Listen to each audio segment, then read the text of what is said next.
I'm Marilee Caruso. It's Monday, September 8th. Today. Places where there's a soccer playground where kids are involved, we will not allow encampments anymore. The city eyes new rules for homeless encampments. Also today, running down a dream. We need to change the way we do our politics. A former Blue Bomber running back is now running for something else. Plus, harvest help. I'm just so grateful for everybody, and literally I'm blown away by the people that showed up. Why volunteers showed up at a local pumpkin patch ready to work.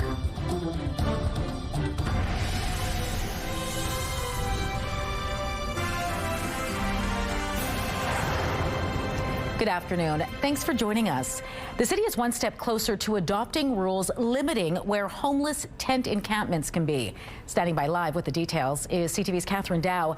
Catherine, the original motion was amended and is now much more specific. Yes, it is, Marilee. So the plan, which was approved by the Community Services Committee today, now lays out exactly how far away encampments should be from sensitive areas.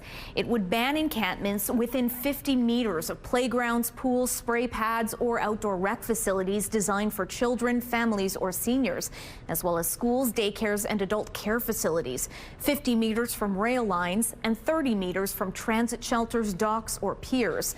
As well, encampments would be prohibited on medians, wherever they block vehicle or pedestrian traffic or where safety issues exist. The motion is being spearheaded by Councillor Cindy Gilroy of the Daniel McIntyre ward. It's a little bit of both. We want to make sure that we are protecting the community, especially our young kids and seniors that are using our public spaces, but also too, you know, we really do need to encourage and say to people that are unhoused, we want to make sure we get you the supports. We now have Main Street Project who's doing our wraparound services. We have shelter space. We need to just get people into shelter space and into housing, and that's what this is all about. The changes also mean tents and other shelters would only be allowed on city property from dusk until dawn as a way to respect the rights of unhoused people to sleep at night. And the motion would see the city work with community groups to ensure those living in encampments are aware of what shelter options exist. Catherine, do we know how soon these restrictions could be put in place? So, Marilee, the motion still needs to clear the Executive Policy Committee and full council. If and when that happens, the public service would have 60 days to report back with a formal policy. All right. Thanks for this, Catherine. You're welcome. A 21-year-old man is facing murder charges in the death of a 46-year-old woman. Police got a call shortly after 1 Saturday morning to do a condo complex in the 600 block of St. Anne's Road. Officers found 2 injured women outside. Nicole Michelin Fortier died of her injuries in hospital, while a 27-year-old woman remains in hospital recovering from injuries. Police tracked down the suspect a short time later using dogs and the police helicopter. 21-year-old Sunny Biscayster is charged with second-degree murder and aggravated assault. Police say the woman who was killed and the suspect were involved in a prior relationship. Investigators determined the other victim had no connection to the suspect and was randomly assaulted before he took off. Victims of last week's stabbing spree are expected to be released from hospital in the coming days. 8 people were severely injured in 2 homes on Hollow Water First Nation Thursday, including an 18-year-old woman who died. The suspect, who was the woman's 26-year-old brother, also died after the stolen vehicle he was driving collided with an RCMP cruiser responding to the attack. The officer was also hospitalized. No word yet on her condition, but RCMP previously said she was expected to survive. Today, Shared Health says one of the victims from Hollow Water First Nation was discharged Sunday, and the other 2 should follow suit this week. The rest were discharged last week. The province is warning of potential measles exposures at 2 health centers in Winnipeg. The first was at Walk-In Connected Care on McGregor Street, September 3rd, between 11 a.m. and 2:30 p.m. The other was at Victoria Hospital's Urgent Care on Pembina Highway, September 5th from 10:15 to 2:15 p.m. Anyone at those locations is asked to monitor for symptoms and to avoid being around people with weakened immune systems for about 3 weeks. Coming up on CTV News at 6, Joseph Bernacki is going to show you what schools are doing to protect kids from measles. The city wants to fine builders who don't plant enough trees in their developments. In a new report before City Hall, city administrators suggest establishing a public tree fee. Developers who can't meet the tree planting requirements in zoning bylaws would be charged $1,000 per tree not planted. The money would be used to help the city acquire plantable space, trees, and initiatives to get them planted. The report says the city will have to explore if it has the legal authority to impose such a fee. It will be discussed at the next Property and Development Committee hearing. The City of Winnipeg will consider acquiring some West Elmwood property to turn it into a community gathering space. The city is looking at 2 lots at the corner of Henderson Highway and Johnson Avenue. The late City Councillor Jason Schreier came up with the idea to create a community meeting space featuring an entertainment stage, a food rescue operation, transitional housing, and eviction prevention services. The city would develop the space with the help of the Chalmers Neighborhood Renewal Corporation. Right now, the plan is still in the idea phase. The Standing Policy Committee on Property and Development will hear a verbal report on how much the idea could cost at its upcoming meeting Friday. A North Kildonan sports facility may soon be named after a late basketball player. The East Kildonan Transcona Community Committee has voted to name the new basketball courts at Gateway Recreation Center the Chad Posthumous Memorial Court. The Winnipeg-born player played professional basketball for 10 years. His career took him to Japan and Argentina, as well as the Canadian men's national basketball team. Posthumous was also the first captain of the Winnipeg Sea Bears. He died of a brain aneurysm in November of 2024 at just 33 years old. The motion still needs City Council approval. A former Blue Bomber running back is now running to become the next leader of the Manitoba Liberal Party. It's time to get together. It's time to resolve issues, and it's time to get things done. Willard Reeves announced his bid Sunday at the Manitoba Legislature. He was named deputy leader of the party in November 2023, but stepped down from the role a few months later. Reeves said it's time politicians from all parties work together for positive change. We need to change the way we do our politics. We need to stop opposing everything that someone brings up and work together to get a solution. We have lots of problems here, lots of problems. And the only way we can do it is by being together. Reeves played for the Blue Bombers from 1983 to 1987. I, Colleen Robbins, do swear that I will faithfully and bear true allegiance to His Majesty. The newest member of the Manitoba Legislature was sworn in today. Colleen Robbins is the new Conservative MLA for Spruce Woods. The former nurse and longtime party volunteer narrowly defeated the NDP. The riding was vacated by Grant Jackson, who decided to run federally for the Conservatives. More than 25,000 people gathered in Assiniboine Park Sunday for the Teddy Bears Picnic. It was actually the 36th annual Teddy Bears Picnic. It was started by a group of volunteers who aimed to bring the children's healthcare community together. The highlight is always the Dr. Goodbear Clinic, where broken teddy bears are treated and fixed up, complete with teddy bear imaging using MRIs and X-ray machines. The goal is to demystify healthcare. You know, over 150,000 kids every single year come to the Children's Hospital for their health needs. And it's really important for our health community to create this foundation where those kids at moments of more fun and engaging can interact with those healthcare heroes. The picnic also offered some live entertainment, face painting, crafts, and food trucks. Looks like some Power Rangers were on hand as well. All right, Daniel Halmerson joins us now with a first look at your Skywatch forecast. What are you tracking for us tonight? More of the same that we saw late over the weekend. It was beautiful yesterday for the Teddy Bears Picnic. I know you were out for a charity walk, and beautiful weather is going to remain here in Manitoba for most of the week, especially over the next 48 hours or so. Fairly clear skies, maybe a little fog tonight. I'll tell you when coming up, when we could see some rainfall return, but next couple of days, take advantage of it because it's going to be beautiful out. Taking a look outside right now, 23 degrees under partly cloudy skies, feeling more like 25. The wind out of the south-southeast at 11 kilometers per hour. The pressure dropping and the humidity sitting at 52%. The Bathfitter Live Eye is brought to you by Bathfitter, your bath and shower experts for more than 40 years.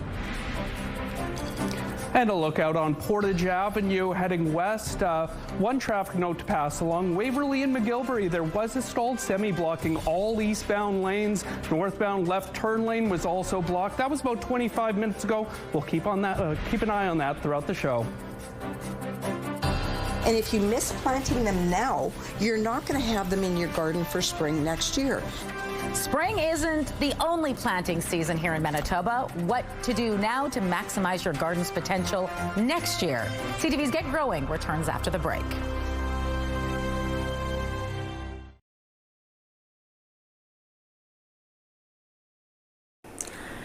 "99% of the flight attendants who voted against the wage offer.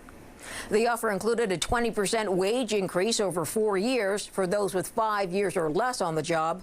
Now negotiations will go to a mediator, which will avoid a strike.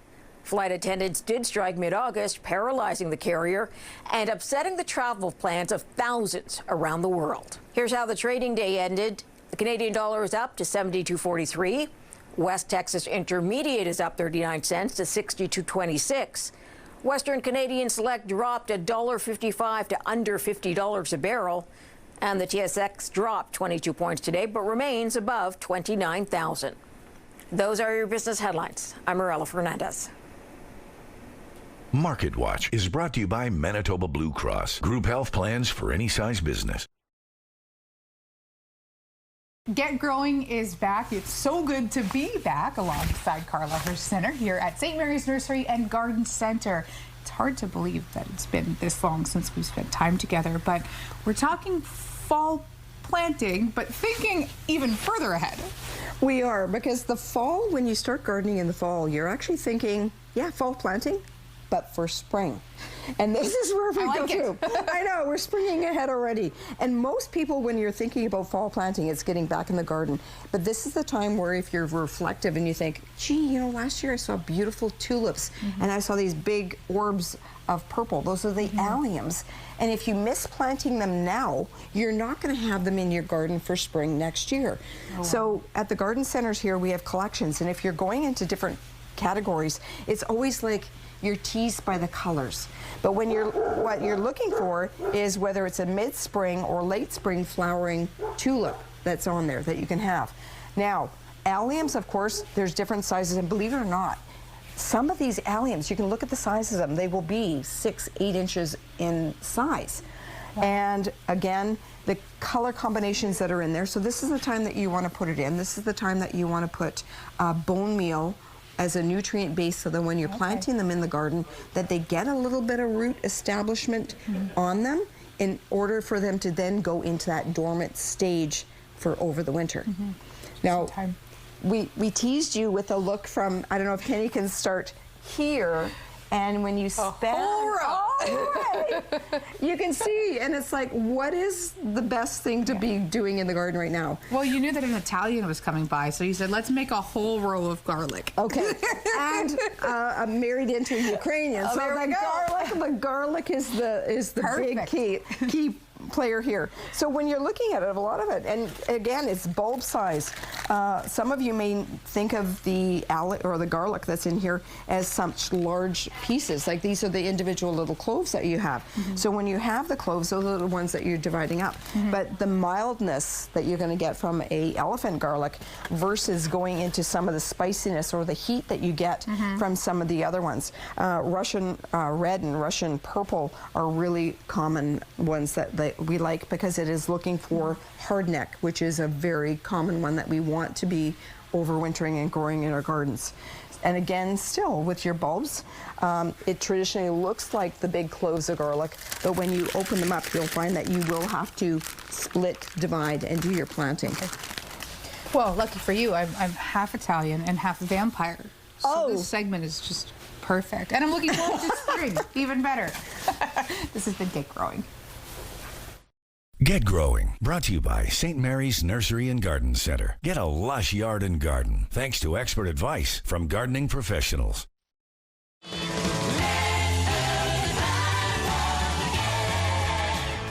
It's a live theatrical production of a Halloween cult classic, where you can catch the Rocky Horror Picture Show next in the spotlight.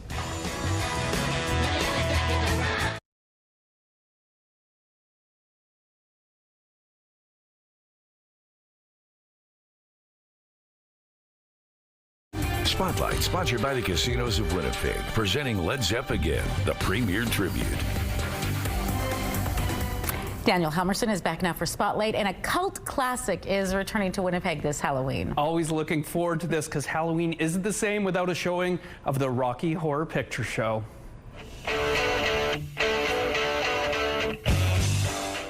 To mark the cult classic's 50th anniversary, local group The Dramatic Theatre Company is putting on a live performance of the Rocky Horror Picture Show this year. There's 3 shows slated between October 31st and November 2nd at the Asper Centre for Theatre and Film. Tickets are available at dramatictheatre.net. Winnipeg's community spirit really shone brightly this weekend. Absolutely. Hundreds of people participated in walks to raise funds for important causes.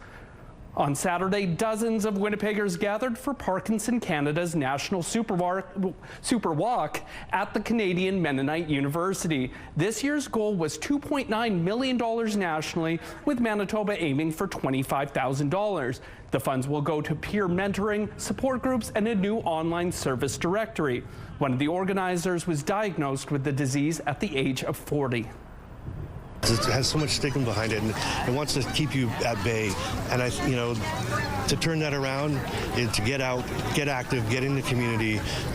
There's so much joy. There's so much life. This is a great community. It's an amazing community of people that just want better and want better for themselves. So there's so much life left to live. Parkinson Canada says the disease is one of the fastest growing neurological conditions in the country.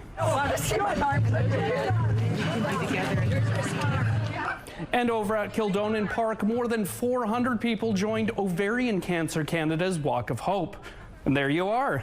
This year's Manitoba. I was one of them. Yeah. This year, Manitoba's health minister announced a $1 million investment from the provincial government to support local cancer research.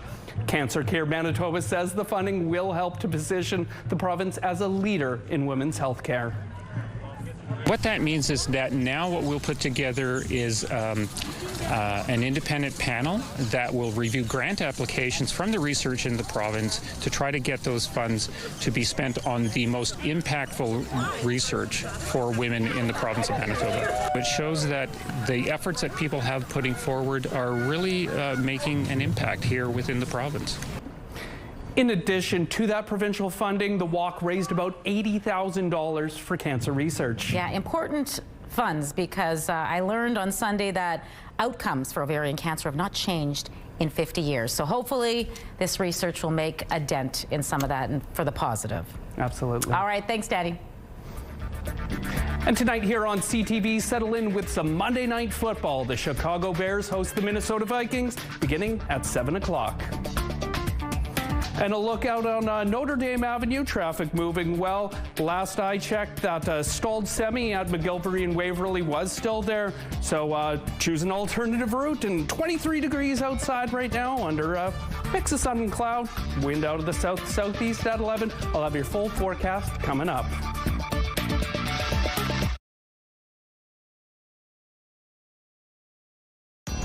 Women's clothing provided by RW & Company. Salon services provided by S&T Spa Salon.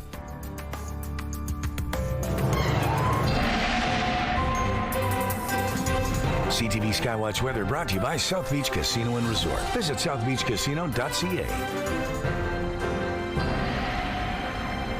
Well, after all that doom and gloom and gray and rainy first week of September, great news, folks. It's looking like a beautiful second week. Not much to show you on the Skywatch satellite tonight, but over the next few hours, not much to show you otherwise. Heading overnight, though, we could see some fog develop in much of Manitoba, especially in the south, fairly clear in the north. Now, just over the border in northwest Ontario, chance of some showers tonight. But heading into Tuesday, that fog will clear and plenty of sunshine on the way for much of Tuesday. And as we head into Wednesday, much the same, and some really, really nice temperatures coming midweek. Now, there is some rain on the way. I'll show you when we should see that. But tonight here in Winnipeg, 10, clearing that fog developing overnight, but light winds. Much of the same tomorrow after that fog clears. High of 24, mainly sunny. Wind picking up just a little bit out of the north at 10 kilometers per hour. And if we look at our UV index is back. 6 or high for tomorrow with that mainly sunny skies. And the same for Wednesday as well. High of 27 degrees, dipping down to 13, so we're well above seasonal temperatures. As we move into Thursday and Friday, though, chance of showers both days, but those temperatures will stick around in the mid-20s. And for the weekend, plenty of sunshine, mainly sunny on Saturday, 26 degrees. Much of the same on Sunday, high of 24. And our first Skywatch pick of the day comes from Kyle out in Giroux. That's just southeast of the city. Really cool shot there. Thanks for sending that one in, Kyle. And our second one, Carolyn Jason out in Pinawa, sent this of that incredible full moon we saw over the weekend. Keep those pictures coming. You can send them to winnipegweather@ctv.ca.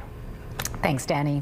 An Interlake pumpkin farmer is overwhelmed by the kindness of strangers. Melody Schwabe runs Schwabe Pumpkins in the RM of St. Andrews. After a damaging frost Friday morning, she posted an emotional video to social media pleading for help. And guess what? Within hours, people she never met showed up. Look at them lined up there to help harvest her pumpkins before another frost hit. Some even brought food and drinks. Others came with their kids ready to work. Seeing her raw emotion and her investment into her pumpkin patch and the desperate need for help and volunteers really pulled on my heartstrings. So we immediately decided that we were going to be coming today. I'm just so grateful for everybody, and literally I'm blown away by the people that showed up. Like, you know, the sweetest people. Yeah, humans are pretty wonderful. Schwabe says she hopes to find ways to give back to the community that rallied around her. That may just be one of the most Manitoban things I've ever seen. I was thinking Making us very proud, all of you out there. All right, don't go far. We'll be back at 6 o'clock with much more local news. Hope to see you then.